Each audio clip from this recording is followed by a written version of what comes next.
Esto es La Entrevista con Raúl Valladares.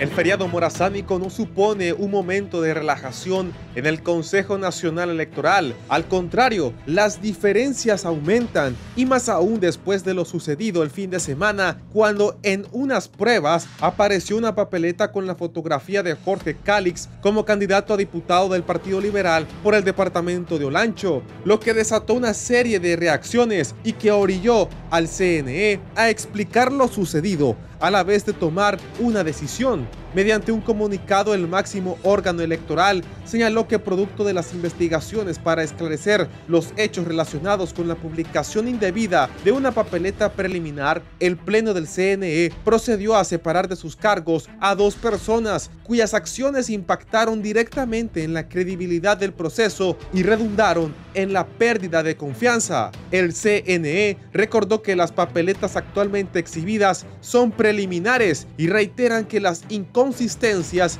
se encuentran identificadas. Desde diferentes sectores han visto esta situación como un claro ejemplo de la vulnerabilidad que puede tener el sistema electoral a pocos días de los comicios generales, y todo ello se debería a los contratiempos que han surgido en el CNE por los intereses políticos de manosear a como dé lugar este proceso, mismo que afrontó el 9 de marzo un problema inédito en la historia y por el cual solo unos cuantos están bajo proceso judicial, mientras que los verdaderos responsables estarían siendo partícipes del ejercicio democrático. Por lo anterior, lamentan que hechos como estos una vez más reflejen la necesidad que tiene el Pleno de acelerar el cronograma electoral y resolver puntos clave y no demorar en la toma de decisiones vitales de cara al 30 de noviembre. No obstante, analistas observan el panorama y señalan que los ciudadanos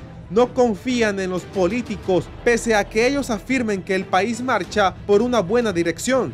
En la Asamblea General de las Naciones Unidas, el canciller de la República, Javier Wu, indicó que la pobreza en Honduras pasó del 73% en 2021 al 63% en 2025. Sin embargo, esos números contrastan con la realidad, aseguran organizaciones de sociedad civil y el propio pueblo, que lamenta escuchar cómo esas cifras no concuerdan con lo que viven a diario. Además, expertos mencionan que de continuar esta situación, los hondureños, aparte de no tener confianza en las autoridades, lo que suceda en el CNE pone en juego las elecciones, un derecho que el pueblo está dispuesto a defender a pesar de los juegos que mantienen los políticos. Analistas recuerdan las palabras del arzobispo de Tegucigalpa, Vicente Nácher: una sociedad que pusiera a malos ciudadanos como ejemplo de admirar sería una sociedad enferma y desquiciada,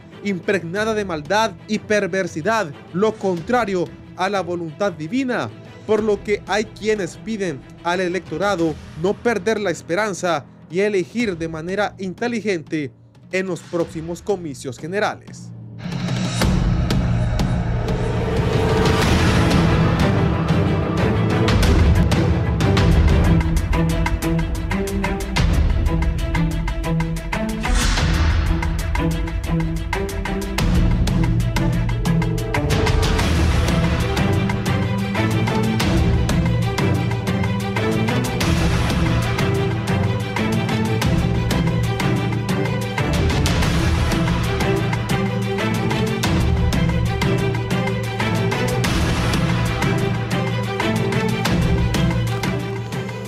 Buenos días, bienvenidos a la entrevista. Hoy es último día de septiembre del 2025. Estamos listos para abordar la situación política y social de Honduras. Esta mañana el general en condición de retiro, Luis Maldonado Galeas, miembro del Partido Liberal, me acompaña. Buenos días. Buenos días, gracias por la invitación. Don Efraín Díaz Arribiaga también. Buenos días, don Efraín. Muchas gracias, Raúl. Gracias por la invitación. Don Héctor Soto, buenos días. Buenos días, un cordial saludo a todos. Bien. ¿Cómo ves la situación política? Termina septiembre, todo octubre y el 28 de noviembre las elecciones. Veo que hay un alineamiento de las responsabilidades de los actores, de algunos actores institucionales, de algunos actores políticos y de otros determinantes como son las Fuerzas Armadas. Sin embargo, también al interior de esos mismos actores, principalmente en el Consejo Nacional Electoral, todavía vemos algunas conductas que nos revelan la poca formalidad que hay en la toma de decisiones y dejando un sabor de que todavía existen al interior del Consejo Nacional Electoral algunas diferencias que se expresan debido a que en una tarea que es prácticamente regulada por la ley, que está claramente definida, se introducen elementos políticos partidarios. Desde luego el defecto se da por origen, desde el punto de vista que pasaron 8 años y no se logró hacer la respectiva reforma electoral en cuanto a la despartidización de los órganos electorales, y esa realidad ya está ahí. Pero debería de haber una rectificación de parte de los titulares para apartar la influencia partidaria de la toma de decisiones en el Consejo Nacional Electoral. Las Fuerzas Armadas están asumiendo una actitud que revela un giro positivo respecto a la mala experiencia que dejó su actuación en las elecciones primarias el 9 de marzo. ¿En qué sentido? Por lo menos han abierto las puertas en las Fuerzas Armadas para que instituciones que van a tener un papel de observadores electorales sean orientados y se les dé la confianza en torno a la planificación que se tiene, el compromiso, la disponibilidad de recurso humano, de recurso logístico para cumplir esta misión constitucional. Aparte de ello, las declaraciones del señor jefe del Estado Mayor Conjunto son de comprometerse con esta misión. Ojalá y él vaya rompiendo y definiendo, que lo decida de una vez, hacer esa acción en la cual la percepción de la sociedad no diga el jefe del Estado Mayor Conjunto está siendo influenciado políticamente. ¿Usted cree que, tiene dudas de eso? ¿Usted cree que, cuál es su posición en cuanto a el señor Roosevelt? En cuanto a él, todavía queremos ver expresiones más contundentes respecto a esa ligación que él ha tenido con la comandante general o la presidenta de la República, ha expresado en términos de una lealtad que cuando se compara el lenguaje, la lealtad hacia la presidenta de la República sobrepasa la lealtad que se debe tener a la Constitución o a los asuntos que son propios de la misión constitucional de las Fuerzas Armadas. ¿Tiene confianza del jefe de las Fuerzas Armadas? Yo no tengo desconfianza absoluta, yo tengo una expectativa de rectificación en el camino, debido a que hay algo importante en las Fuerzas Armadas. Desde ciertos niveles hacia abajo, la dinámica, la ocupación que permanentemente se tiene, los aparta de cualquier alineamiento de tipo político porque están concentrados en sus misiones constitucionales. Y también hay una cultura institucional al interior de las Fuerzas Armadas que les alinea con democracia, con república, con Estado de Derecho, con Constitución. Eso es parte de la formación y de los procesos de profesionalización de los miembros de las Fuerzas Armadas. Entonces, cualquier actitud que asuma el señor jefe del Estado Mayor Conjunto, que sea parte de esa cultura institucional, es fácilmente notable. Y en algunos lados es inocultable, porque, por ejemplo, las Fuerzas Armadas también tienen el personal auxiliar, que ellos pueden votar y también tienen mayor libertad de expresión, no internamente, pero sí se vigila de alguna manera ese comportamiento, más tiene que cuidarse de ciertos órganos internos, por ejemplo la Auditoría Jurídico-Militar de las Fuerzas Armadas y también la Inspectoría General. Y ambas tienen que ver, la primera con la aplicación de justicia y la segunda con el cumplimiento de la ley. Eso es por parte de las Fuerzas Armadas. De ahí el otro escenario que yo veo a nivel de la situación de Honduras es que continúa una polarización social, una atomización social, pero esta atomización es producto de la influencia política y no más bien de comportamientos sociales que buscan objetivos en el marco de las organizaciones sociales o en el marco de las conductas particulares ciudadanas, sino que de influencia política. Y la seguridad, desde luego, es algo también que entra en este contexto de análisis y uno de ellos creo que es el estado de excepción. ¿Debe continuar o no? Pues será parte de este análisis. Gracias. Don Efraín, ¿tiene alguna duda sobre esto de las Fuerzas Armadas? Fíjese que es que hay que verlas históricamente, ¿verdad? Las Fuerzas Armadas nunca han sido apolíticas y su rol constitucional tampoco lo han cumplido, porque han propiciado golpes de Estado, 1956, 1963, 1972, 2009. Lo que yo puedo decir, Raúl y televidentes, es que a mí lo que me sorprende es cuando las Fuerzas Armadas tratan de estar identificadas efectivamente con los intereses del pueblo hondureño, que se cuestione el papel nuevo que asume la institución armada, porque asume un papel que siempre es el que debería haber asumido históricamente. ¿Cuál es su compromiso esencialmente con el pueblo hondureño? Y esa es la realidad. Entonces, hay sectores en el país que han estado tratando, desde antes de las elecciones internas, de restarle confianza y credibilidad al proceso electoral.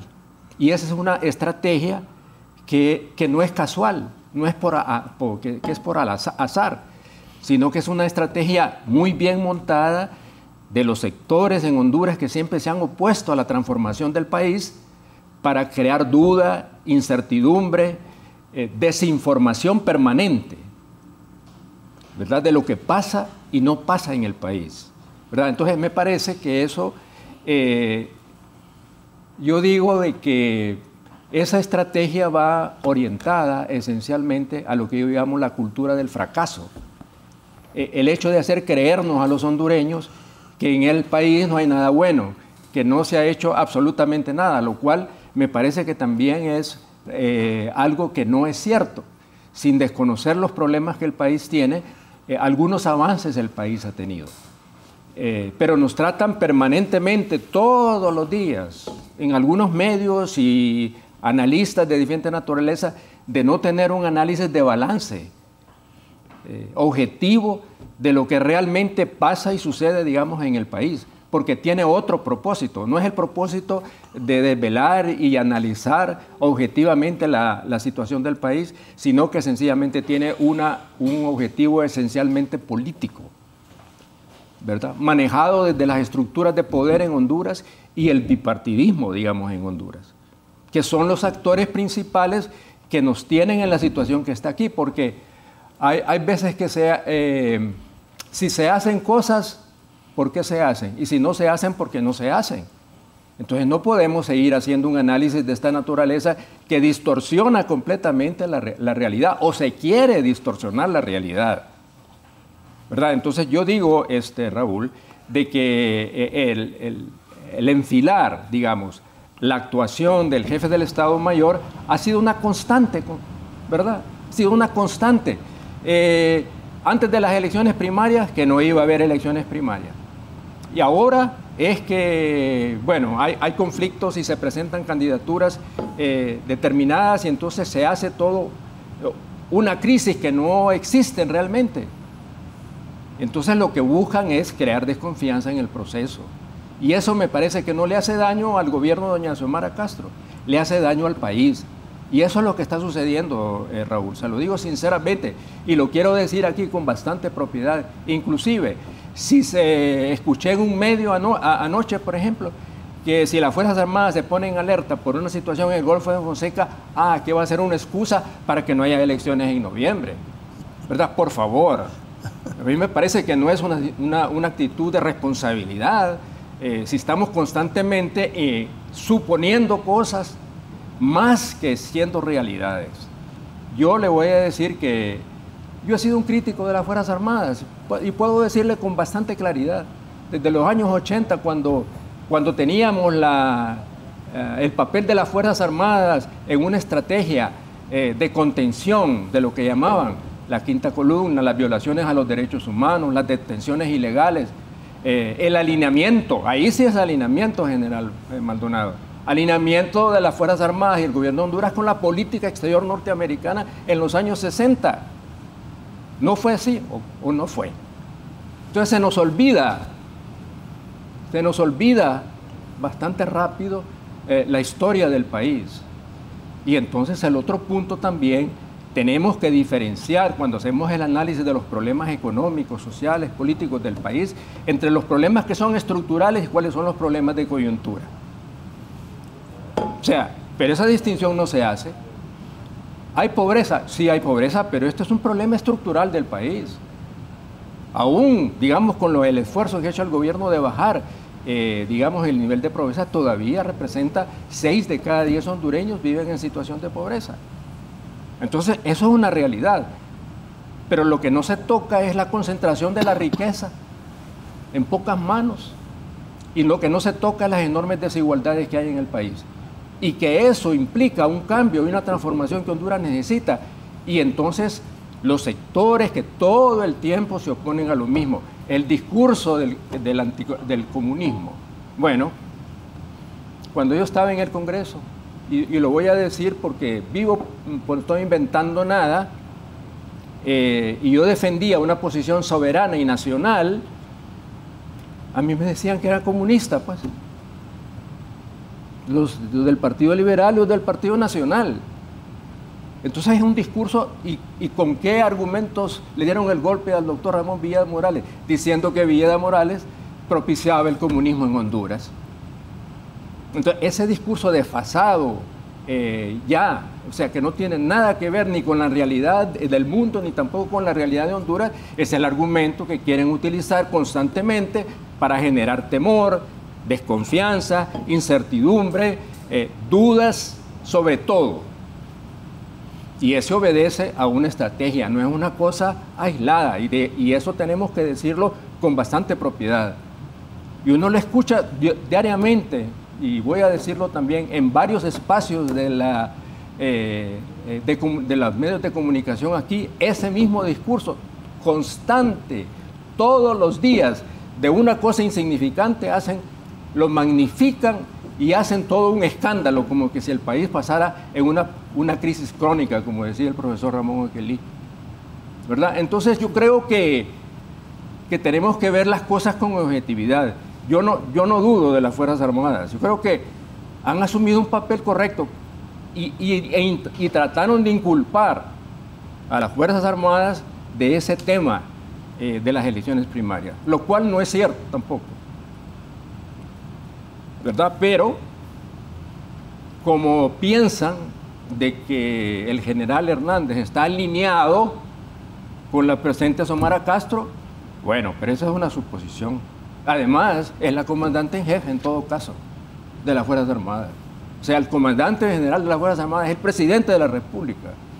No era como antes que se dieran las reformas, en el cual la jefatura se ejercía a través del jefe de las Fuerzas Armadas. Y habla el general Maldonado de alineamientos. Si en el Congreso Nacional se elegía al jefe de las Fuerzas Armadas, y eso ya estaba negociado anticipadamente. Si yo lo viví en la elección del general, el segundo que después del general Walter López, el Regalado Hernández, un alto oficial de las Fuerzas Armadas, me fue a visitar y me fue a decir: ¿cómo van a votar los diputados de la Democracia Cristiana? Yo le dije: vamos a votar en contra. Y entonces él me dijo: ustedes tienen que reconsiderar el voto, porque el general Regalado Hernández requiere una elección unánime. Eso no es estar alineado. Díganme, no es estar alineado eso. Entonces se nos olvida la historia, ¿verdad?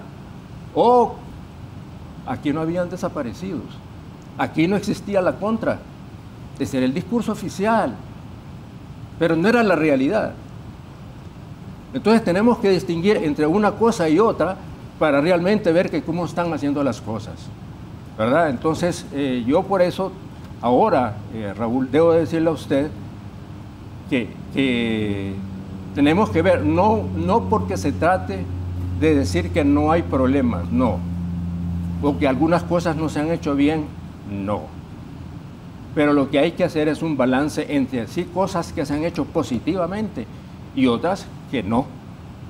Porque hay también una curva de aprendizaje cuando asume por primera vez un partido político que no es del bipartidismo, aunque una parte sale del bipartidismo, ¿verdad? O sea, entonces nosotros, yo en mi caso particular, que siempre estuve en contra de ese bipartidismo que existía cuando entré en la política, a través de la democracia cristiana, que no es la democracia cristiana que es ahora, debo decirlo también acá, porque me da tristeza decir y ver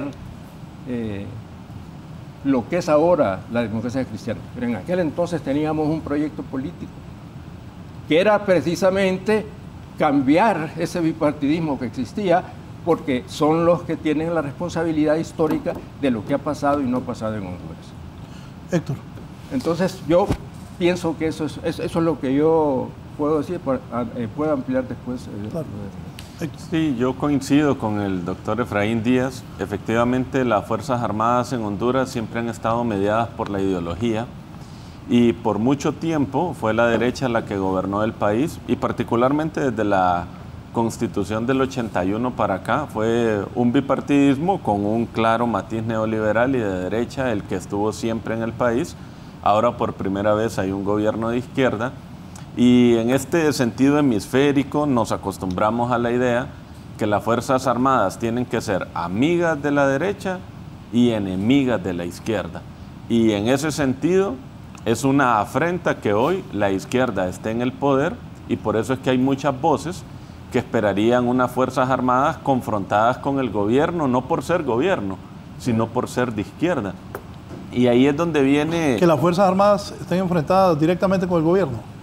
Hay muchos sectores de derecha que esperarían que las Fuerzas Armadas estuvieran confrontadas con el gobierno, no por ser gobierno, sino por ser de izquierda, porque se adoctrinó a las Fuerzas Armadas de que el enemigo era la izquierda. Entonces, hay una necesidad por querer unas Fuerzas Armadas modernas, pero esa modernidad no debe tocar la ideología. O sea, nos acostumbramos a que las Fuerzas Armadas deben tener fusiles, pertrechos, municiones modernas, pero una ideología desfasada que no se debe modernizar, ¿no? O sea, las ideologías de hoy en día que muchos esperarían es unas Fuerzas Armadas que se alineen con la derecha y que solamente estén afín a ellas. Y la verdad es que las Fuerzas Armadas son no deliberantes y no tienen que alinearse ni con la izquierda ni con el poder, ni con la izquierda ni con la derecha, tienen que alinearse con el poder democrático. ¿Eso qué implica?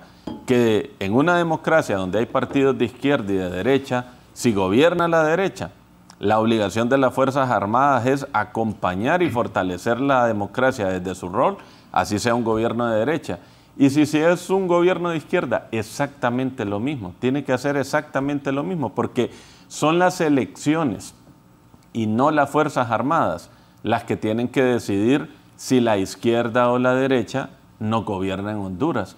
Y yo creo, y comparto lo que dice el doctor Efraín Díaz Arribillaga, hay una sensación de querer involucrar permanentemente a las Fuerzas Armadas en un conflicto electoral, y creo que en ese sentido ya pudimos ver un buen ejercicio, y es que las Fuerzas Armadas han tomado una prudente y sana distancia respecto a este proceso electoral, y hay que recordar que incluso ya se reunieron con miembros de la cooperación internacional en Honduras, donde le han mostrado cuál va a ser el flujo logístico para el manejo del material electoral, y de esa manera evitar suspicacias e innecesarios y opacos involucramientos si acaso existiera una dificultad el día de las elecciones, cosa que en un escenario democrático deberíamos evitar. Yo creo que esos elementos son los que hay que valorar, porque efectivamente las Fuerzas Armadas están para defender a Honduras, no para destruirlo. Y la disputa democrática debe ser entre los partidos políticos, no con el involucramiento de las Fuerzas Armadas. Y si hay actores de las Fuerzas Armadas que quieren participar en política, pues tendrán que seguir los canales respectivos para poder participar en la política sin uniforme. Y yo creo que hoy lo curioso acá es que los que tienen uniforme no participan en política, pero los civiles quieren que estos actores con uniforme sí se involucren, y creo que ahí hay una disputa que hay que ir resolviendo, porque, como ya lo decía el doctor Efraín, hay varios momentos del país que estuvieron marcados por golpes de Estado, momentos que obviamente no se deben repetir, y creo que en este momento hay un sentido de presión por empujar a las Fuerzas Armadas de manera innecesaria al escenario electoral, cuando realmente su rol es bastante definido, que es alrededor de la custodia del material electoral, y creo que los tres partidos deben coincidir en ese esfuerzo, y los actores que están por fuera también.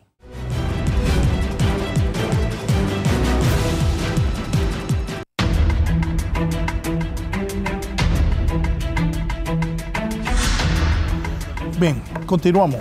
Sobre esto que le decía don Efraín Díaz Arribillaga, sobre las Fuerzas Armadas, en las internas hubo dudas porque unas urnas llegaron tarde. Ahí llegó el cuestionamiento hacia las Fuerzas Armadas. ¿Qué dice ante la respuesta de los dos panelistas? Sí, las Fuerzas Armadas han tenido alineamientos políticos, y los políticos han tenido alineamientos militares. De acuerdo. Sí. Pero hay que diferenciar lo que es el alineamiento político y lo que es el alineamiento con la democracia. No es alineamiento de parte de las Fuerzas Armadas con la derecha per se, por lo menos desde el punto de vista de la cultura institucional y de lo que es nuestra fundamentación jurídica.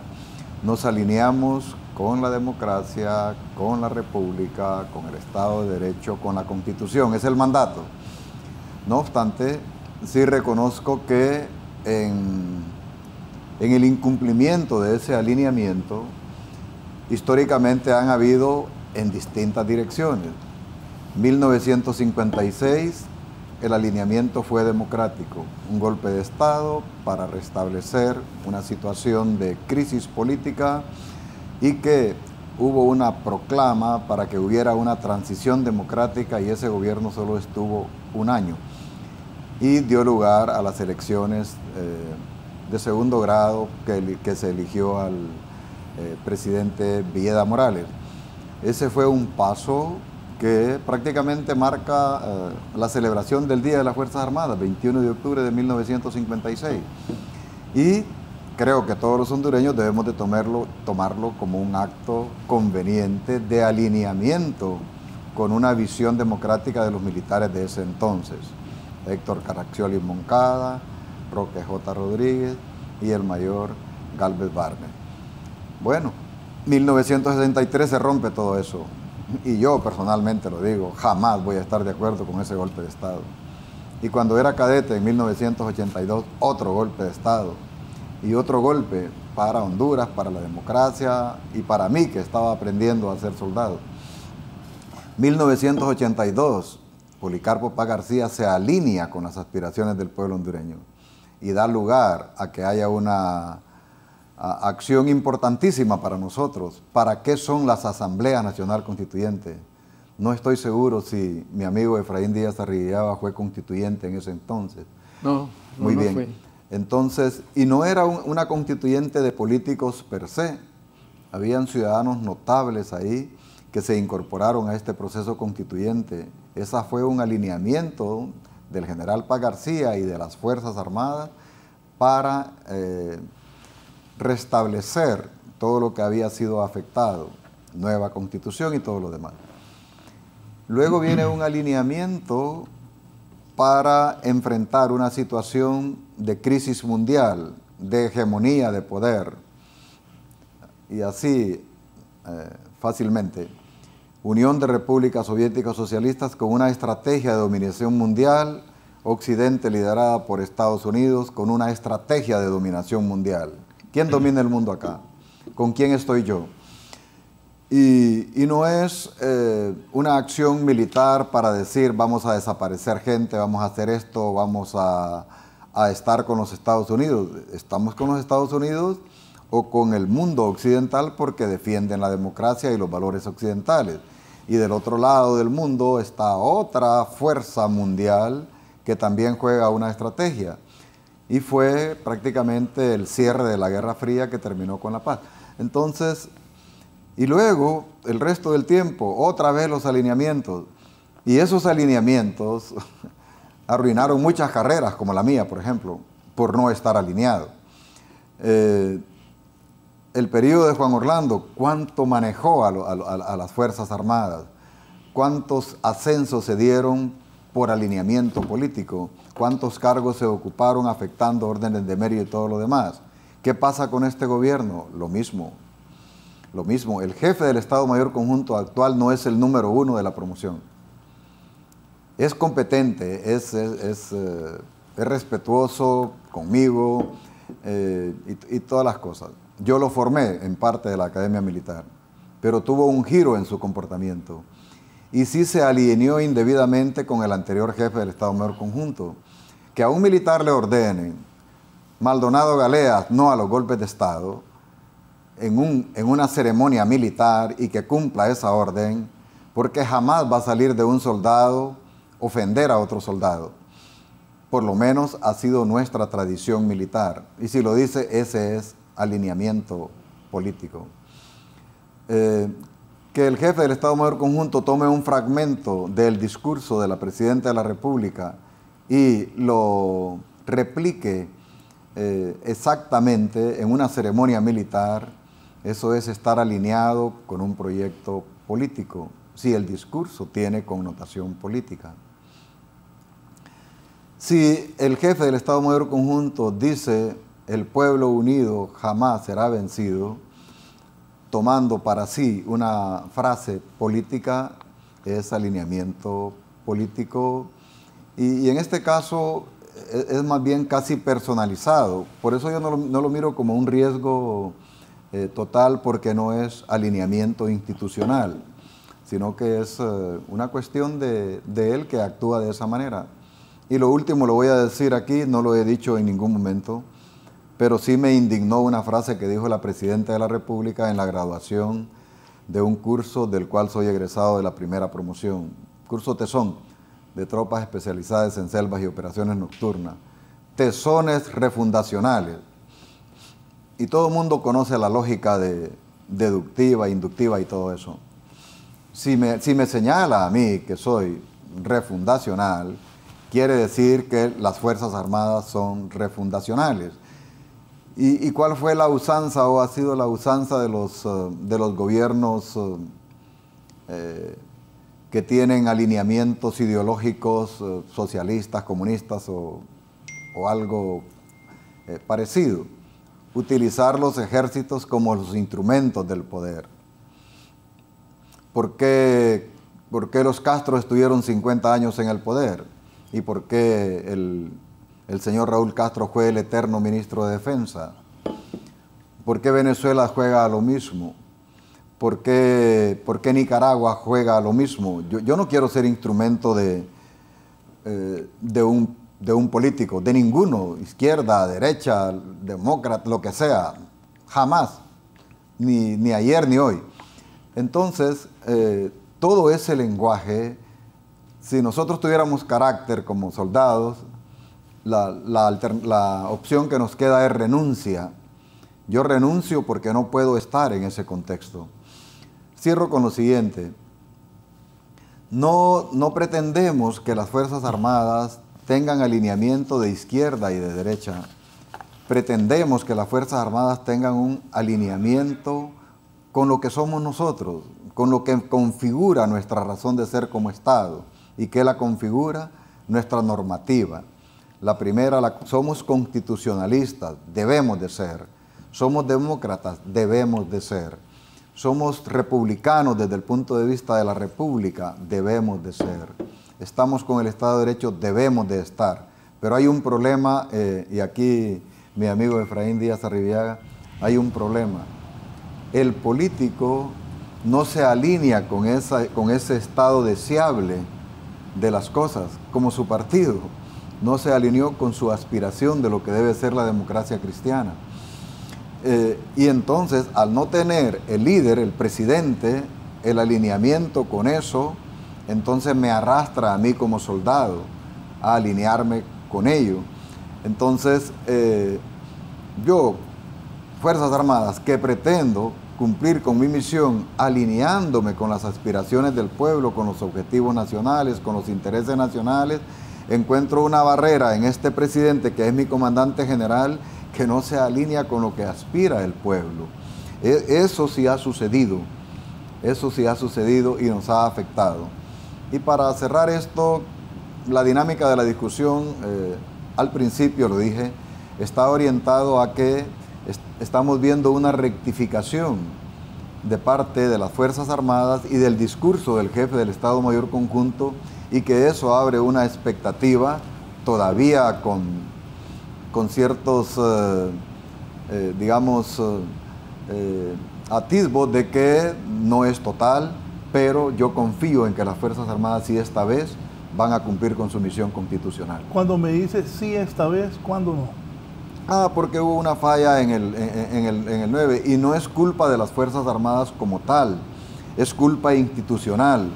Lo voy a decir simplemente, si yo soy Fuerzas Armadas y estoy en el Consejo Nacional Electoral, no es que yo me voy a encargar de transportar el material electoral sin saber que va ahí.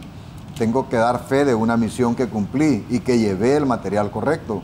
Por lo tanto, coordino con los dos consejeros, y los consejeros ordenan a los niveles operativos, y yo también tengo la coordinación para que toda maleta electoral que se coloque en un medio de transporte tiene que ser verificada por el Consejo Nacional Electoral, su personal, y el militar que está a cargo de la parte operativa. No es que de repente salga el bus como salió. Entonces ahí hubo fallas institucionales. Eso es intolerable, es inadmisible en instituciones formales. Pero también yo me guardo de no decir, no, la culpa la tuvo Roosevelt, la culpa la tuvo Coseto, la tuvo la señora Paola o el otro Ochoa. También hay que tener prudencia respecto a quién tiene las responsabilidades en una situación como esa. Pero que hay responsabilidad de las instituciones por no hacer debidamente su trabajo, sí la hay. Y debe de haber deducción de responsabilidad en el nivel correspondiente. Sí. ¿No, Efraín? Bueno, mire, yo... No lo veo muy de acuerdo. Bueno, es que la verdad es que hay ciertas cosas que yo las encuentro difícil de entender. Bueno, yo le respeto mucho al general Maldonado porque somos amigos además, pero yo creo que, mire, si uno analiza históricamente, él dice alineamiento con la democracia. Vamos a 1981, que allí usted dice, general, de que ahí se alinearon con la democracia. Esa era una directriz de la nueva política norteamericana en Honduras y Centroamérica. Y fue un error de los partidos políticos poner a Policarpo Paz García como presidente provisional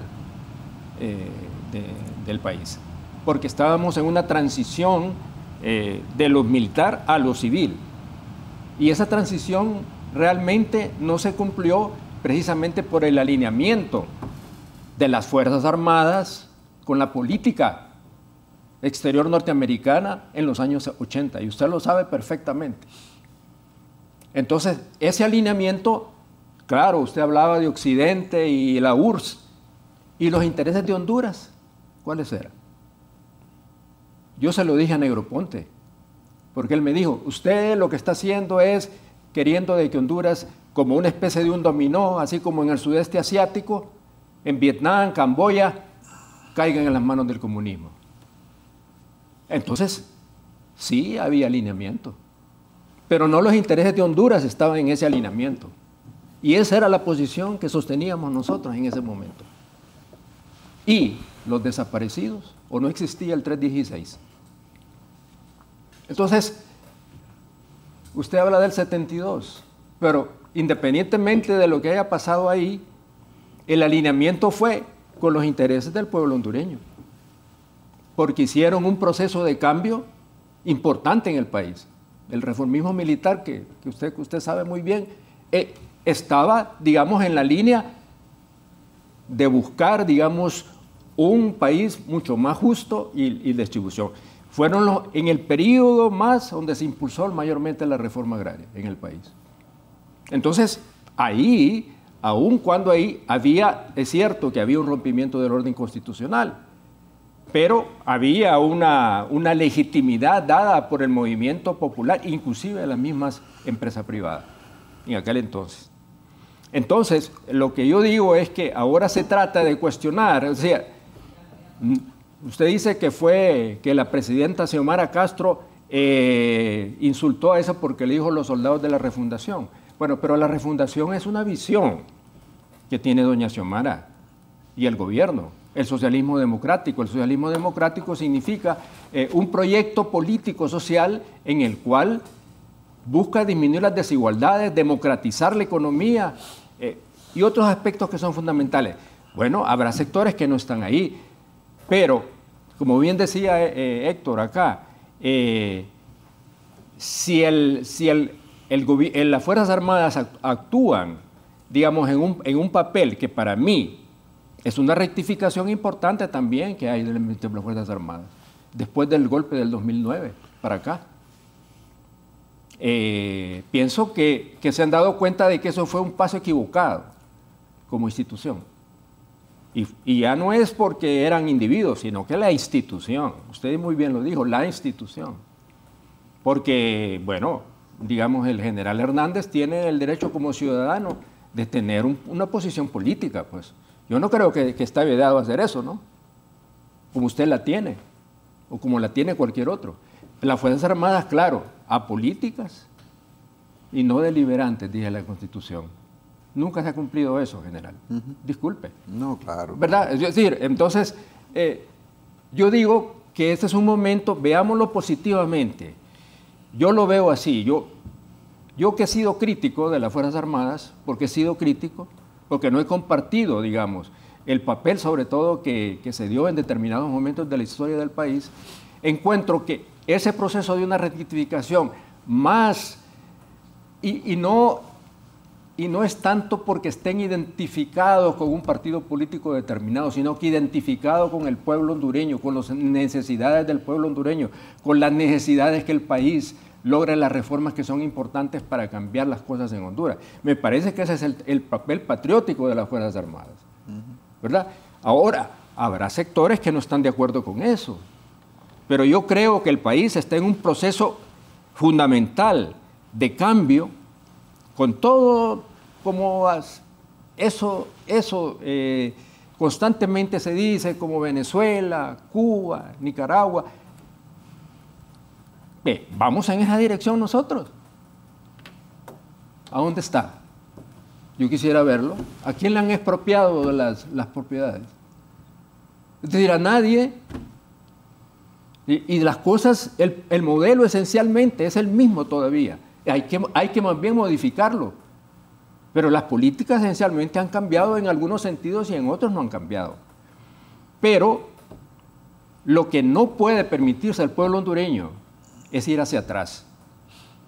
Yo creo que hay que continuar con el proceso de transformación del país porque eso es lo que Honduras requiere para salir de la situación que se encuentra. Y si han habido fallas, pues sí, tenemos que admitirlo que han habido fallas.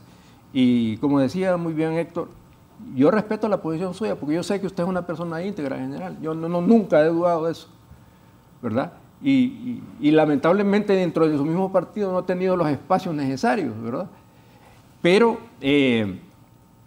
yo creo que Honduras va en camino hacia, si es posible, en noviembre va a ser fundamental porque va a decidir si vuelve hacia atrás o se mira hacia el futuro.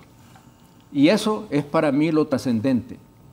Con todo y los errores que puedan haber estado hasta ahora en la gestión de doña Xiomara Castro, también tenemos que rescatar que hay cosas importantes ahí. Y que la refundación es que el término revolución es un cambio de ideas, es un cambio frente a lo que ha tenido Agua. Y el socialismo democrático lo veo yo como un socialismo humanista democrático. Eso es lo que es. No estamos frente a alguien que piense de que el alineamiento es hacia a la elaboración de un Estado autoritario. No es así. No es así. Y solo vea lo que pasa actualmente en Estados Unidos. ¿Usted no cree que ahí sí hay tendencias autoritarias? Pero cierra un canal, cierra un programa por instrucciones del presidente de la República. ¿Y quién cuestiona eso? ¿Por qué no dicen que eso es malo? No, porque tenemos una estrechez que solo es malo lo otro, pero no es lo otro. Yo considero de que el problema que hay en el país, usted habló de la polarización. Sí, en efecto la polarización existe, pero esa polarización nace a partir del 2009 porque ahí se rompió totalmente el pacto social. Y entonces ese parteaguas que fue el 2009 ahora tiene otra realidad porque hay nuevas fuerzas que buscan el cambio de Honduras, que fue por lo que luchamos nosotros. Yo creo que ese fue el propósito cuando nació el Pino, la democracia cristiana, a luchar contra el bipartidismo. Que no tuvimos éxito, debo decirlo, no tuvimos éxito. Es muy claro para mí. Y nunca tuvimos posibilidades, pero ahora yo creo que hay la posibilidad de ese alineamiento que usted habla, pero no es alineamiento, sino que me parece que es convergencia. Convergencia de ideas, de proyectos de la nación, que es lo que creo Honduras necesita en su construcción histórica. Así es que ahí lo dejo. Héctor. Yo creo que es importante diferenciar lo que es alinearse de alienarse, porque cuando los actores están alienados, les cuesta mucho ese alineamiento. Y es que buena parte de ese sentido de alienación se ha dado en cosas que hoy toca cambiar. Por ejemplo, el enemigo interno. Históricamente, por toda la doctrina de seguridad nacional, por la fuerte presencia de los Estados Unidos en Honduras y Centroamérica, es innegable la alienación que se construyó en las Fuerzas Armadas de decir que el enemigo interno era la izquierda y que el amigo era la derecha. Entonces, cuando el general dice que le resulta incómodo la palabra de refundación, también hay que preguntarse entonces por qué no les resultaba incómodo que dijeran que los militares eran de derecha. No les resultaba incómodo porque había un sentido de alienación donde ser de derecha era bueno y ser de izquierda era malo. Entonces, hay ciertos elementos que hay que deconstruir y que obviamente tienen un sentido de gradualidad que se van dando de a poco. Hoy el enemigo interno no es ideológico. Hoy el enemigo interno de Honduras, por ejemplo, está en los bosques, y no es casual que en este momento el canciller haya dicho en el discurso de las Naciones Unidas que se han creado 3 nuevos batallones forestales, porque hoy ya el enemigo está ahí. El enemigo no está disputándose la democracia, el enemigo está disputándose los bosques, el enemigo está disputándose rutas para trasegar drogas en Honduras. Ese es el verdadero enemigo interno del país. Entonces ya el enemigo cambió, el enemigo de los 70, de los 80, es muy distinto al enemigo interno que tiene hoy Honduras. Entonces creo que en la medida en que la alienación se vaya reduciendo, en la medida en que las Fuerzas Armadas también entiendan que dentro de la democracia hay actores de izquierda y de derecha que van cada 4 años a elecciones a disputárselas, en la medida en que entiendan qué implica refundación, pues también se van perdiendo los temores, porque al final el miedo es el temor a lo desconocido, pero hoy en día para las Fuerzas Armadas ya es conocido lo que es gobernar desde la derecha y lo que es gobernar desde la izquierda. Ya hemos podido ver, y se ha dicho en reiteradas ocasiones, los logros en reducción de la pobreza del 10%, los logros en reducción de la desigualdad del 6%, los 8 hospitales que se están construyendo, los casi 2.500 kilómetros de carretera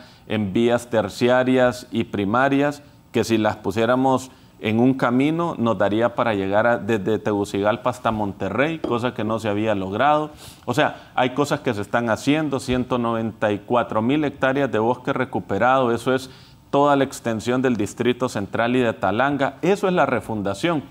Pero cuando hay un sentido de alienación y decimos que la refundación es de la izquierda, y a mí me han dicho que la izquierda es mala, per se, la refundación también. Entonces yo creo que hay que empezar a deconstruir las ideas y reconstruirlas nuevamente y volver a eso que mencionamos de unas Fuerzas Armadas que no se deben alinear ni con la izquierda ni con la derecha, se deben alinear con el poder democrático, que si las elecciones se lo otorgan a la izquierda o a la derecha, es la obligación de las Fuerzas Armadas alinearse con eso, pero cuando se está alienado, asumimos que ese sentido correcto se vuelve incorrecto porque el enemigo interno usurpó el espacio de la democracia que debe estar monopolizado exclusivamente por la derecha.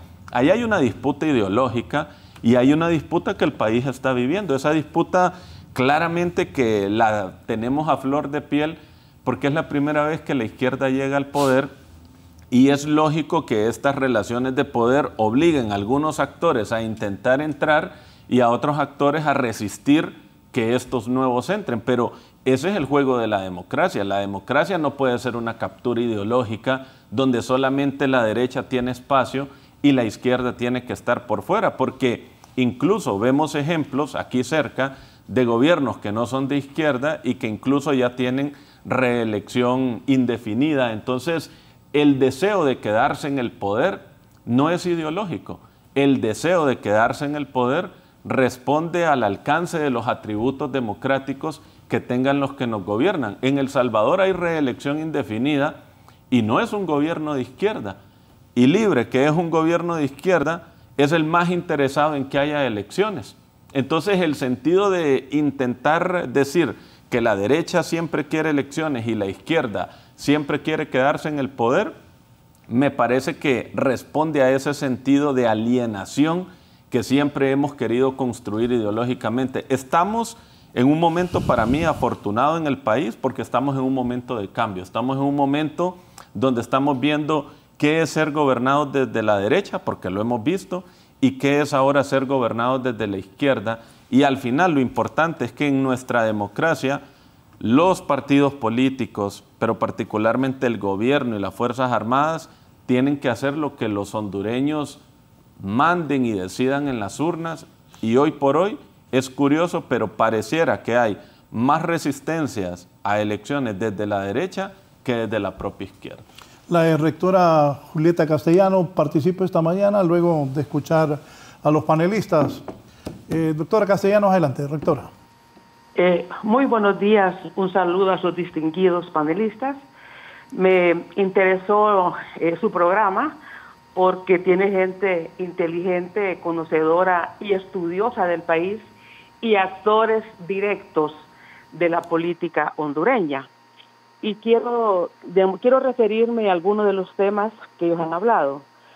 Yo disiento que este sea un gobierno de izquierda. Es un gobierno de una oligarquía conservadora que es parte del bipartidismo y que sí tiene empleados y tiene voceros de gente de izquierda. En realidad lo que nos formamos dentro de la teoría del materialismo dialéctico y materialismo histórico, si esto es izquierda, lo que tenemos como gobierno, en verdad fuimos estafados en nuestros años universitarios, porque no fue esto lo que nosotros estudiamos como materialismo histórico y materialismo dialéctico, los que estudiamos la teoría de la dependencia. Si vemos, el Partido Libre es un partido que surge de la cruda oligarquía de Olancho, inclusive terrateniente. En este sentido, obviamente, sí, el partido ha tenido la habilidad de involucrar en su gobierno, como lo hizo también en el año 2009, de emplear en su gabinete personas de izquierda. Yo creo que el presidente Zelaya, por los hechos en que se vio involucrada su familia en la masacre de los Orcoles y Santa Clara, trató de acercarse a estos sectores para un poco limpiar toda aquella situación muy dolorosa que se vivió precisamente en 1975. Por otro lado, yo quiero plantear el tema de las relaciones civiles militares. Este tema de la redefinición de las relaciones civiles militares fue un tema de país hace unos 30 años, inclusive con el gobierno, digamos, liberal de don Carlos Roberto Reina fue cuando más se impulsó. Y el Programa de Naciones Unidas para el Desarrollo tuvo proyectos específicos, inclusive para escribir el libro blanco de la defensa. En la redefinición de las relaciones civiles militares, todos los partidos políticos participaron. Y quiero mencionar los nombres porque yo estuve en ese proyecto de quienes intervenían.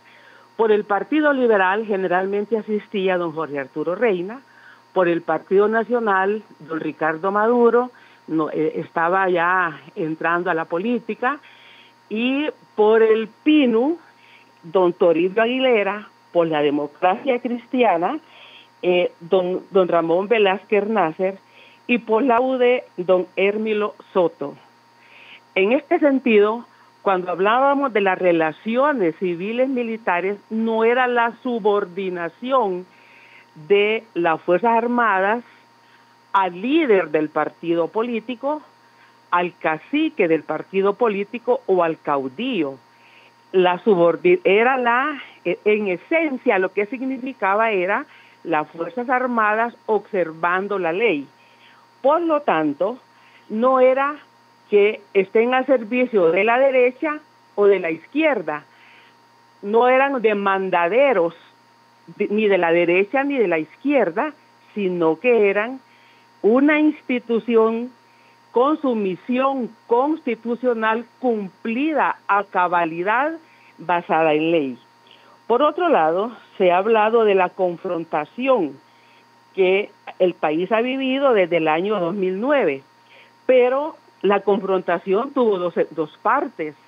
La confrontación no solo fue culpa de la derecha o de las Fuerzas Armadas, y en este sentido, lo que he escuchado es que en el foro es que pareciera que la confrontación del año 2009 fue culpa de unos, pero no se menciona que el gobierno del presidente Zelaya, quiso imponer una consulta en contra de la institucionalidad del Estado, que le dijo que esa consulta no podía hacerla. Inclusive, pero quiero plantear que como Comisión de la Verdad conocimos que esa última semana, hubo una reunión en la casa del embajador de Estados Unidos donde se le sugirió al presidente Zelaya que cambiara la pregunta para que no fuera constitutiva de un problema legal. Y él, quien escribió la pregunta, fue el ex canciller, digamos, Reina, y él dijo que la iba a consultar con sus bases, a ver si aceptaban esa pregunta.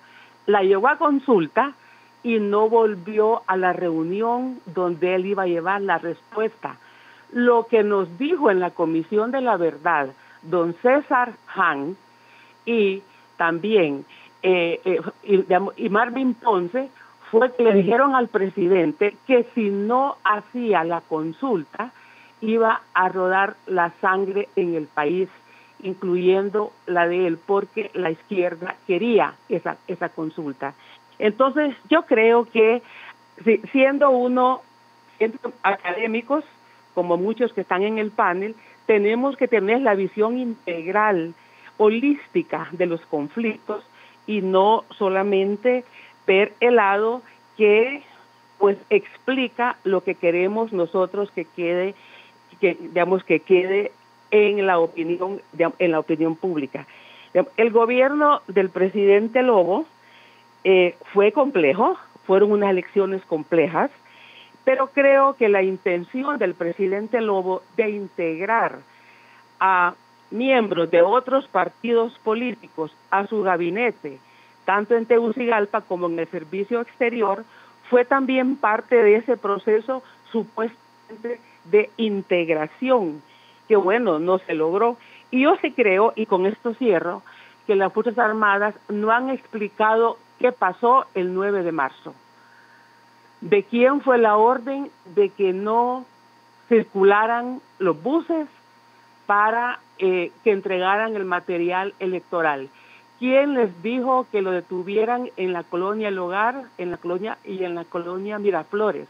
Porque esa parte no está clara, al menos que haya algunos sectores que sí tienen esa información y otros que no la tengamos. Y como el Ministerio Público no ha investigado ese hecho puntual, sino que ha investigado nada más el tema del transporte, por eso es que las dudas sobre la politización partidaria de las Fuerzas Armadas persiste, y esa es una deuda, entre otras, que tiene la institución, de decir, bueno, fue un problema, que digan lo que pasó, si fue culpa de un trastorno institucional, de lo que haya sido, pero que lo expliquen, pero no está claro, a menos que quienes están en el panel y están defendiendo que no fue culpa de las Fuerzas Armadas tengan una información que no tenemos el resto de la sociedad. Y como no funciona la institucionalidad, entonces esto no hay explicación. Yo creo que si este gobierno fuera un gobierno de izquierda, lo primero que hubiera hecho era investigar los desaparecidos de los años 80. Sin embargo, ese es un tema que le pasaron borrón y que ni las organizaciones defensoras de derechos humanos se acuerdan ya de los desaparecidos, excepto para la ley que tienen, la iniciativa de ley que tiene el gobierno en el Congreso Nacional para la reparación económica. Pero aquella frase, ¿dónde están? ¿Quiénes se los llevaron? Ya desapareció del lenguaje o de las consignas de la época. Y por lo tanto, pues repartir, sí, no es difícil dar subsidios, dar bonos, conseguir préstamos para eso, lo pueden hacer, pero también habría que redefinir qué es refundación, porque yo lo que le he escuchado, y lo ha dicho ahora mismo el señor Soto, son las escuelas que han reparado, las calles que han abierto, pero bueno, a mi pueblo, Villeda Morales llevó la carretera en 1958, 59 y no se llamó refundación, ¿verdad? y se abrieron carreteras en el país. La reforma agraria se impulsó con Villeda Morales y con el gobierno de López Arellano y no se llamó refundación. Hospitales y centros de salud se crearon muchísimos con el doctor Enrique Aguilar Paz y no se llamó refundación. Entonces, esos son servicios públicos. Una cosa es que haya servicios públicos que lo puede tener muy efectivos la derecha o la izquierda, como Bukele lo está haciendo muy efectivamente, al margen de que se esté consolidando ahí una dictadura. La eficiencia del Estado puede ser desde la derecha o desde la izquierda, pero la verdadera, digamos, refundación tiene que ver con derechos civiles, derechos políticos, respeto a derechos humanos y fortalecimiento del Estado de Derecho. Muchas gracias.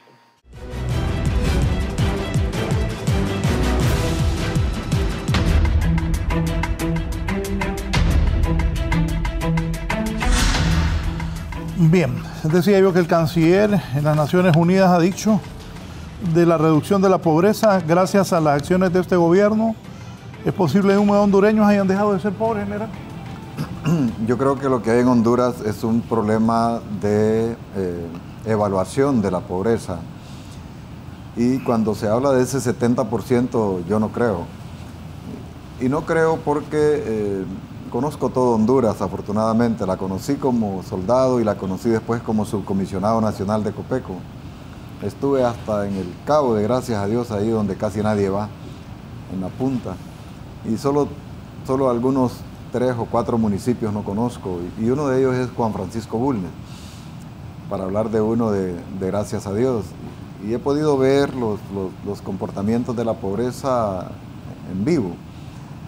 Entonces, no creo en ese 70%. Tampoco creo que los mecanismos que se deben de seguir para evaluar indicadores de pobreza estén respaldados en base científica. ¿Qué es base científica? Yo nací en la aldea La Peña, Aramecina, Valle, y me crié en los campos bananeros.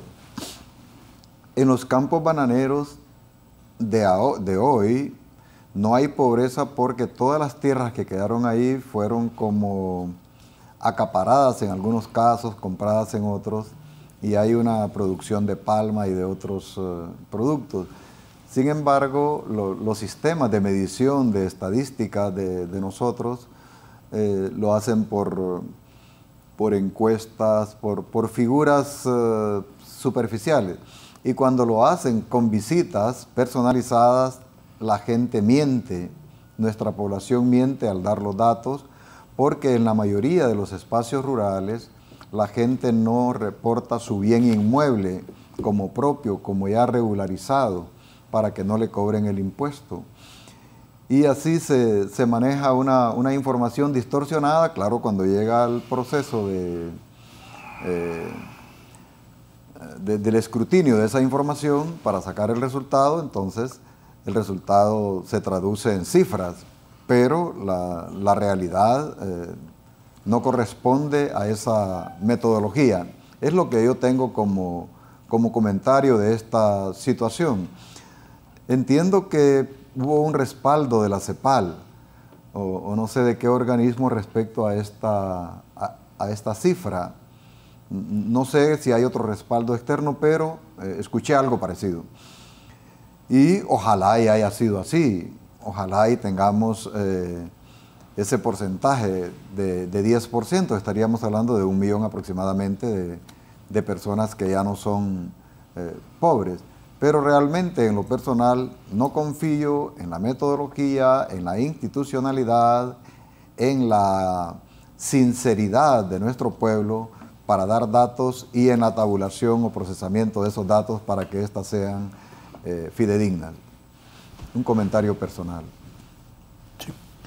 De 1 millón de reducción de la pobreza. Es que mira, hay diferentes maneras como de medir eso. De medir la pobreza, ¿verdad? Y además que es un problema, como yo lo señalé, de tipo estructural. Pero, aun cuando se ha podido reducir... Pero no he escuchado a nadie de la oposición que diga que eso puede ser cierto. Nadie. Sí, porque es que eso es parte de lo mismo que hemos hablado aquí en este espacio. Pero volviendo al tema de la pobreza, bueno, la verdad que aunque se ha reducido, realmente todavía es un problema que el país tiene, ¿verdad? Eso no se puede desconocer. Y más que la pobreza, yo digo que es el tema de la desigualdad. Me parece que el tema de la desigualdad es mucho más profundo, digamos, en Honduras que lo que es, digamos, propiamente la pobreza, pero aunque los dos están íntimamente relacionados. Entonces, romper ese círculo es un proceso de largo plazo, pero significa que hay que democratizar la economía. Y la democratización de la economía implica enfrentarse al poder establecido en Honduras, al poder, el poder económico y el poder político. Ese es realmente lo que hay que hacer, pero es difícil hacerlo, ¿verdad? O sea, estamos de acuerdo en que implica una transformación, implica recomponer todo el sistema hondureño, pero pienso que es un logro. El problema principal está en que el país tiene que crecer más rápido.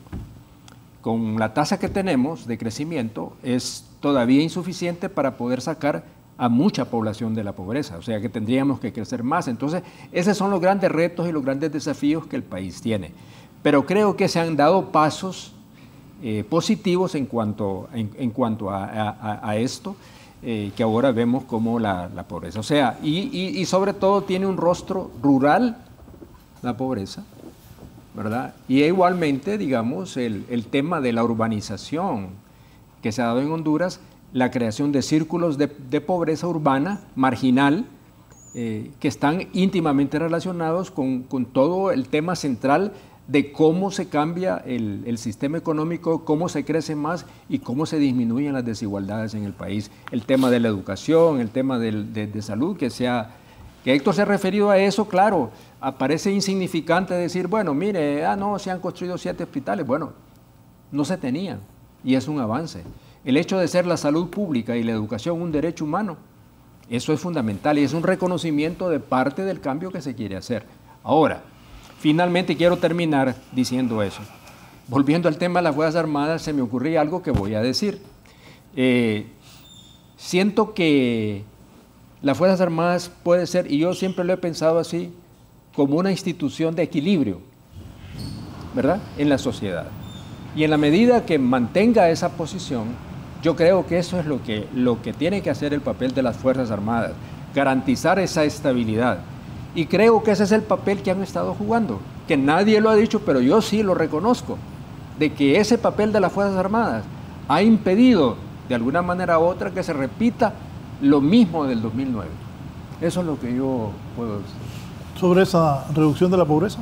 Sí, yo creo que ¿Es cierto o no es cierto? El punto clave es lo que usted acaba de mencionar, Raúl. Mire, estamos en época electoral, esto está en blanco y negro, y es claro que los que simpatizamos y coincidimos con Libre estamos de acuerdo en que la pobreza se ha reducido, y los que están en la oposición está claro que van a decir que no. Ahora, los hechos hablan por sí solos, y creo que ahí es donde está el desafío de poder aceptar las cosas como son, porque es que, mire, en el gobierno de Pepe Lobo la pobreza subió 5.7%. En el gobierno de Juan Orlando I la pobreza se redujo 0.2%. En el segundo gobierno de Juan Orlando, y ahí le golpeó mucho el tema de la pandemia, hay que reconocerlo, la pobreza subió 9.3%. Y ahorita, en el gobierno de Xiomara Castro, la pobreza se redujo 10.7%. Entonces, ¿por qué la dificultad de creer que la pobreza se redujo ahorita? Pues porque sucede cuando hubo un gobierno de izquierda. Si hubiera sido un gobierno de derecha, muy seguramente la oposición sí sería más generosa con esa idea. Ahora, que se han hecho cosas que explican esa reducción de la pobreza, yo creo que eso es innegable. Por ejemplo, el tema del subsidio a la electricidad. Hay 900,000 familias que no están pagando electricidad en este momento, y según unos estudios que ha sacado el gobierno, el 90% de ese dinero que las familias pobres gastaban en electricidad, ahora lo están gastando en educación. Acordémonos también que a Honduras lo declararon libre de analfabetismo, lo cual también implica un sentido de progresividad social. Las carreteras que cuestionaba la doctora Julieta Castellanos, hay que decirlo, mucho de estos son caminos productivos, son carreteras que están en aldeas que nosotros nunca vamos a ver, pero ¿cuál es la bonanza de eso? Que en temporada de invierno la gente en sus pailitas sí puede sacar su producción. Entonces el coyote ya no tiene que ir a la finca a pagar lo que quiere, sino que hoy el pequeño productor puede sacar sus cosechas y recibir más dinero, así que eso también va impactando en reducir la pobreza. Hay que recordar también todo el bono cafetalero que se está generando, y este bono cafetalero no es que le dan la semilla, sino que le dan unos inyectores que permite un proceso tecnológico bastante grande. Eso está incluso renovando más del 20% de todos los cafetales hondureños. Eso también estamos hablando que está llegando a los pequeños caficultores, muchos de ellos en Occidente, en Intibucá, en Lempira, La Paz, zonas históricamente pobres. Tampoco podemos negar el impacto de los subsidios, el bono tecnológico, el bono cafetero, que también va generando beneficios. Y lo otro son los agregados macroeconómicos. Entonces hay varias cosas que ayudan a explicar por qué la pobreza se está reduciendo, y también acá hay que plantear otro elemento. Una cosa es la pobreza urbana que vemos nosotros, y otra cosa es la pobreza rural, que muchas veces no la vemos o solo la vemos quienes podemos ir al campo. Y este gobierno se ha enfocado de manera más clara en la pobreza rural, también en la urbana, pero siento que en la rural está teniendo más alcance. Entonces no es que la pobreza ya no existe en el país, existe y el número preocupa, es 63% de pobreza que hay todavía, pero que en 4 años la pobreza se haya reducido un 10%, ese número es importante. Y cierro con esto, eso va a tener un impacto en las elecciones. Yo creo que en el voto rural vamos a ver un giro, porque tradicionalmente hemos asociado el voto rural al Partido Nacional, y creo que en este momento la política social, que ha sido bastante intensa en el área rural, le puede favorecer a Libre, así que no nos extrañe que en el área rural el voto de Libre sea mayoritario, justamente por el impacto que ha tenido esto en la reducción de la pobreza. Vamos a hacer una pausa. Hay que decir la verdad, hoy termina septiembre, vamos a octubre y noviembre. El proceso electoral ha sido desprestigiado con las elecciones internas. Cuando anduvieron esas urnas en rapiditos en Tegucigalpa y San Pedro Sula. Y ha habido un enfrentamiento entre los 3 consejeros, la abogada José López, la abogada Ana Paola Hall y Marlon Ochoa. Y se han peleado día tras día. Ha generado protestas, salidas a la calle de la gente, vigilias, diferencias. Uno decía una cosa, otra decía otra. De ahí se peleaban, de ahí se arreglaban. Eso es lo que ha pasado antes de las elecciones generales. Hace poco, 1 o 2 semanas atrás, se volvieron a pelear. José salió diciendo una cosa, y luego los otros 2 diciendo otra cosa, Ana Paola con una posición. El pleito se ha mantenido. Vamos a los 2 últimos meses. Ya les voy a preguntar a ellos 3, que me parecen personas bastante sensatas. También participó doña Julieta Castellanos. ¿Qué piensan? ¿Va a seguir eso así? Yo la pensaba, ¿cómo hicieron para poner la foto del actual diputado Jorge Cálix en una papeleta? Corrieron a 2 empleados del Consejo Nacional Electoral.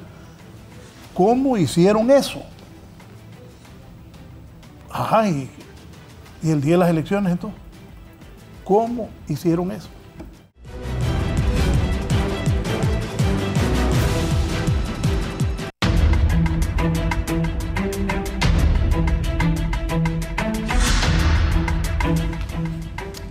¿Qué piensa del Consejo Nacional Electoral? Apareció esto, de que, bueno, tuvieron que despedir a 2 personas. ¿Cuánto afecta el incidente de la papeleta con la fotografía del abogado Jorge Cálix? ¿La credibilidad del proceso? ¿Cree usted que la separación de 2 funcionarios de ese Consejo Nacional electoral es suficiente para garantizar transparencia en las elecciones generales. Pero yo me asusté cuando vi eso. No sé quién lo hizo, pero ¿y entonces? Resuelve un problema técnico de una solución aparente, de un nivel básico, elemental, que alguien le dijo, haz esto. ¿Quién dijo que hiciera eso? Es grave. Esa es la gravedad del problema, claro. Qué intención tiene todo eso y formalizar esa intención. Entonces aquí hay un tema de investigación para los órganos del Estado, para identificar en realidad quién dio la disposición para que se hiciera ese cambio técnico. ¿Significa esto entonces que otra vez ponemos en entredicho la credibilidad del Consejo Nacional Electoral para que nos garantice a nosotros los ciudadanos que se van a cumplir todo lo que se espera del proceso, tanto lo que manda la ley electoral como lo que tiene que ver con las medidas de orden administrativo, logístico, técnico que deben de llevarse a cabo? Quiero hacer un apunte respecto al comportamiento de los concejales del Consejo Nacional Electoral. Y quiero citar dos momentos previos allá en las elecciones primarias, cuando fueron convocados a asistir a sesiones y no cumplieron con esa disposición. Y quiero asociar esto con la obstrucción del proceso electoral. Si una sesión del Consejo implica la toma de decisiones y esa toma de decisiones se enmarcan en el calendario electoral, ahí hay una violación a los deberes de los funcionarios y hay una violación a la ley electoral. Y esto se está arrastrando. Cuando usted hizo referencia a cierto comportamiento que se está dando ahora de diferencias entre los concejales, cuando un concejal dice, me están boicoteando internamente en el Consejo Nacional Electoral, dicho por una funcionaria, esto significa de que ahí hay una acción y el boicot no es una cosa sencilla, no es algo simple, es una obstrucción planificada. Si es boicot, ese lenguaje también está entrando a una fase irresponsable de cómo se debe manejar el Consejo Nacional Electoral. Y lo otro es la incidencia partidaria. Un funcionario asume una responsabilidad y debe de alejarse de cualquier influencia o pretensión de inducir toma de decisiones y responder al pueblo hondureño, responder a la nación, responder a la Constitución, responder a la ley y nunca a eso. Entonces, estas lecciones que se nos están dando son un contrasentido de cuál debe de ser el comportamiento de un funcionario y en particular en el cual descansa el próximo proceso electoral. En lo particular, como ciudadano, yo demando, yo exijo un comportamiento responsable y alejado de cualquier emotividad y mucho más de cualquier influencia de tipo partidario o de otros liderazgos que aquí se califican como caudillos. Para usted, Consejo Nacional Electoral, sus autoridades. Bueno, mire, yo siento que el Consejo Nacional Electoral pasó por un momento difícil por las diferencias que existieron alrededor de todo este tema que se trató ahí de la creación de esa famosa comisión que fue objeto de tal vez no un conflicto, sino que posiciones diferentes alrededor de un tema determinado. Aquí ya se ha dicho muy bien y lo sabemos que el Consejo Nacional Electoral, contrario a lo que hubiera sido lo deseado y lo que hemos siempre dicho, era que fueran no miembros de partidos políticos, pero eso es muy difícil conseguir en Honduras. Eso no es cierto así. Tampoco es cierto que que los concejales no tienen presiones, claro que lo tienen, y la abogada Ana Paola Hall lo señaló con bastante propiedad al momento de que ella intentó renunciar de ahí del Consejo Nacional Electoral. No es un problema únicamente de los partidos políticos, sino que también de otras fuerzas externas que tienen algo que ver y que tienen un interés particular en cuál es el resultado electoral. Yo personalmente, y creo, yo tengo confianza que el Consejo Nacional Electoral finalmente va a poder manejar el proceso electoral. Creo que ese es un desafío para ellos. Han estado haciendo lo posible de actuar como un cuerpo colegiado, que en un principio no pareciera que no fuera así, pero tengo la confianza de que el proceso electoral se va a realizar y que el Consejo Nacional Electoral va a cumplir con su misión. Yo sé que hay sectores en el país que quieren desnaturalizar ese proceso. Y volvemos al tema de las Fuerzas Armadas. ¿Por qué lo digo? Y aquí termino. Porque ahora no hay Fuerzas Armadas que den un golpe de Estado, ¿verdad? Esa es la razón fundamental. Y las Fuerzas Armadas, en ese sentido, se vuelven un equilibrio importante. Y yo pienso que el Consejo Nacional Electoral va a actuar conforme y que el proceso electoral, en contra de todas las dudas, los cuestionamientos, las elecciones se van a realizar el 30 de noviembre. Yo no tengo duda de eso. Esto que pasó con la inscripción de este candidato en Olancho, bueno, es parte de lo que llamo el mimetismo político aquí, ¿verdad? Cambiarse de partido, cambiarse de corriente o de movimiento es como cambiarse la camisa. Y ese es uno de los problemas. El oportunismo, ver a la política como un negocio, ver a la política como una manera de ascenso social, movilidad social, cualquier cosa que sea, pero menos el compromiso de una gran parte de ellos, y sobre todo se ve mucho más dentro de los diputados que en cualquier otro cargo de elección popular. Pero independientemente de todas esas realidades que vivimos como nación, que ya sabemos que tenemos, yo tengo la confianza que el Consejo Nacional Electoral va a salir adelante y va a cumplir con su misión de que las elecciones realicen el 30 de noviembre. Héctor. Sí, yo creo que en este momento el Consejo Nacional Electoral es el doliente de un conflicto ajeno que se está gestando a lo interno del Partido Liberal y que es resultado de una puja entre dos liderazgos que llegaron recientemente con el propósito de salvarlo. Me refiero a Salvador Narrala y Jorge Cálix, como esos liderazgos que llegaron a recuperar la capacidad competitiva del Partido Liberal en el nivel presidencial, y donde después de las primarias Salvador Narrala se ha quedado con todo y queda la sensación que Jorge Cálix se ha quedado sin nada, a pesar de que electoralmente las cargas están repartidas, y hay que recordarlo. Salvador Narrala en las elecciones internas logró 381.062 votos y Jorge Cálix 207.968. En otras palabras, por cada voto de Cálix hay 2 votos de Narrala.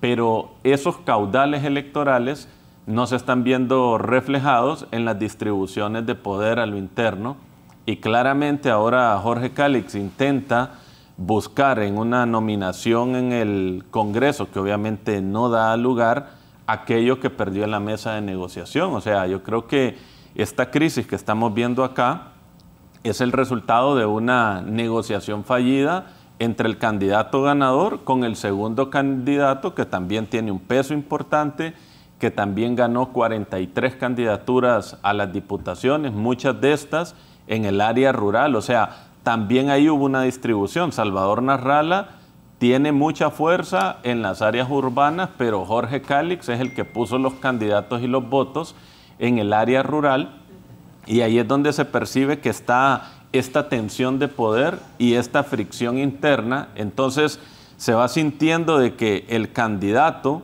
Salvador Narrala está con Iroshka, y la gente percibe que ahí hay un liderazgo hacia la presidencia del país y la presidencia del Congreso, y por el otro lado estamos viendo cómo se va separando eso a Roberto Contreras y Jorge Cálix por el otro lado.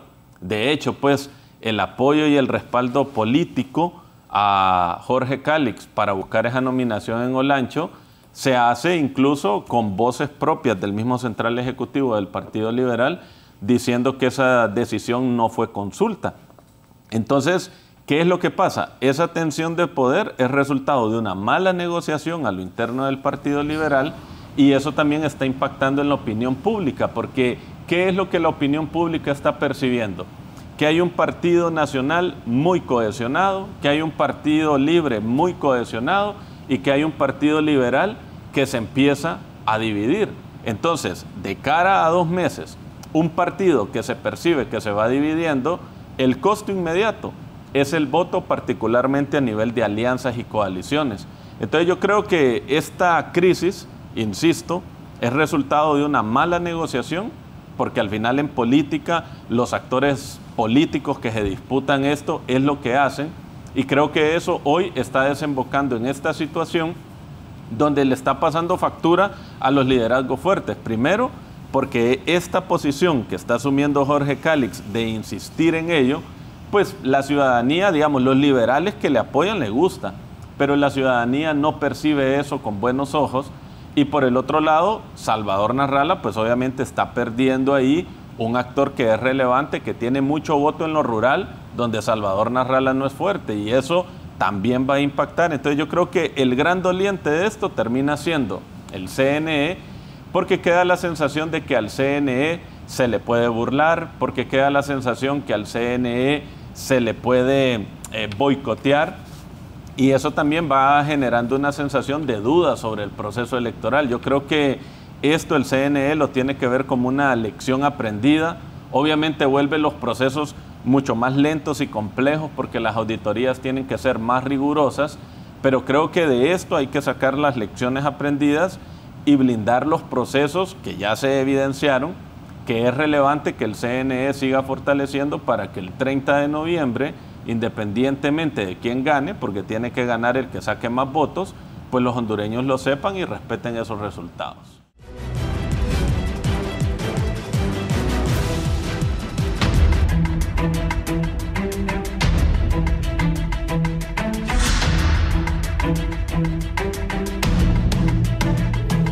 General Maldonado de Alea, gracias. Dígame, ¿será una votación masiva? ¿Va a acudir el pueblo hondureño a las urnas? ¿Cómo siente el ánimo? Sí, pienso que va a ser una votación masiva porque hay algunas motivaciones. Una, la de Libertad y Refundación, es pretender justificar su proyecto político y darle continuidad y afianzarse en el poder. El Partido Liberal, el Partido Nacional, en un proceso de reivindicación de lo mal actuado. Y hay una adhesión leal de una fuerza, digamos, de votantes que mantiene todavía esa expectativa de entrar en un proceso de reivindicación. El Partido Liberal, los liberales y el pueblo que tiene concepciones liberales pero que no está como parte de la membresía del Partido Liberal, también tiene otra expectativa. Y me parece a mí que esta es la expectativa más racional, desde el punto de vista de que Honduras ha salido de una experiencia desagradable, funesta, y está percibiendo también de que hay una experiencia que crea dudas respecto a la sostenibilidad ideológica que tiene Libertad y Refundación y a la forma en que ha conducido la gestión del Estado, a mi juicio, desde una visión estrictamente partidaria y no desde una visión de Estado. Entonces, todas estas motivaciones sí van a crear una asistencia al proceso electoral masiva. Veo aquí el balance de la contienda política del voto entre el Partido Liberal y el Partido Libertad y Refundación. Lo digo por lo siguiente: el Partido Nacional no le veo posibilidades de crecer. Van a seguir girando en el círculo de sus propios simpatizantes, y tampoco veo a los ciudadanos con pensamiento independiente, con aquellos que reflexionan el voto, encontrar en el Partido Nacional un asidero de presentar su voluntad. Pero sí veo al Partido Liberal con una posibilidad de crecer, aún teniendo un defecto. Todavía no hay una articulación entre la fuerza del partido y la fuerza del candidato, cosa muy diferente con el Partido Libertad y Refundación y el Partido Nacional, en donde la sostenibilidad de la candidatura en Libre y en el Partido Nacional la da el partido, porque son verticales. Y en el caso del Partido Liberal, que teniéndolo todo, ideas, historia, etcétera, está poniendo en riesgo esta oportunidad al tener el Partido Liberal separado del proyecto exclusivo de la campaña del candidato. Si se da ese encuentro, en el corto plazo tendríamos otro escenario con el Partido Liberal, pero hay dos variables: voto independiente y juventud, y ahí es donde yo creo que el Partido Liberal estaría creciendo mucho, y también a la hora del voto tener la mejor opción. Si se une el partido como tal y el candidato presidencial, el triunfo es determinante y lo veo como más factible. Gracias, General Maldonado Galeas. Don Efraín. Bueno, yo creo que las elecciones, como dije anteriormente, se van a realizar. La contienda va a ser competitiva. Vuelvo a decir que lo que se juega es si Honduras hacia el futuro o hacia el pasado. Sostengo de que, y coincido también con lo que decía el general Maldonado, de que el voto indeciso va a ser determinante, como lo ha sido, no solamente en esta elección que se va a realizar, como lo ha sido anteriormente, decisivo para quien pueda ganar. Pero cuando uno pone en la balanza, ya no solamente por el hecho de varias cosas, la calidad de los candidatos, sobre todo los candidatos presidenciales, me parece que si hay un pensamiento correcto, creo que la elección sobre el Partido Libre va a ser importante. Y yo considero que Rixi Moncada es, desde mi punto de vista, la mejor candidata dentro de lo que hay, digamos, en este momento. Ahora, el Congreso es otra cosa. Y ahí no hay que recordar de que aun cuando el Partido Nacional tiene un lastre que viene arrastrando por esos 12 años, las elecciones internas demostraron que tienen todavía la fuerza suficiente. Así es que va a ser una elección disputada, pero yo espero que los hondureños decidamos cuál es la mejor opción para Honduras. Y yo la tengo, esa es la mía, pero los hondureños decidirán qué van a hacer. Gracias, don Efraín. Licenciado Soto. Tengo la sensación que esta va a ser una elección con menor participación electoral que las anteriores. Creo que los clivajes o los puntos críticos de esta elección no tienen la intensidad que tuvo la del 2021, y eso indudablemente va a impactar en una caída en la participación, sin que eso ponga en riesgo la legitimidad de las elecciones, pero creo que va a ser una elección más acotada.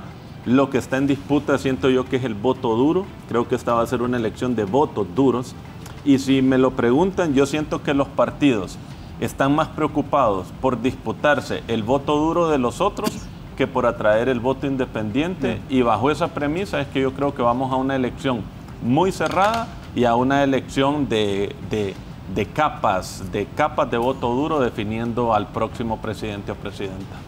Gracias, don Héctor Soto, don Efraín Díaz y el general Maldonado Galeas, Luis Maldonado Galeas. Así está el país. Sigan con nosotros en un momento, mis compañeros y compañeras de Hoy es tu Día. Que estén bien.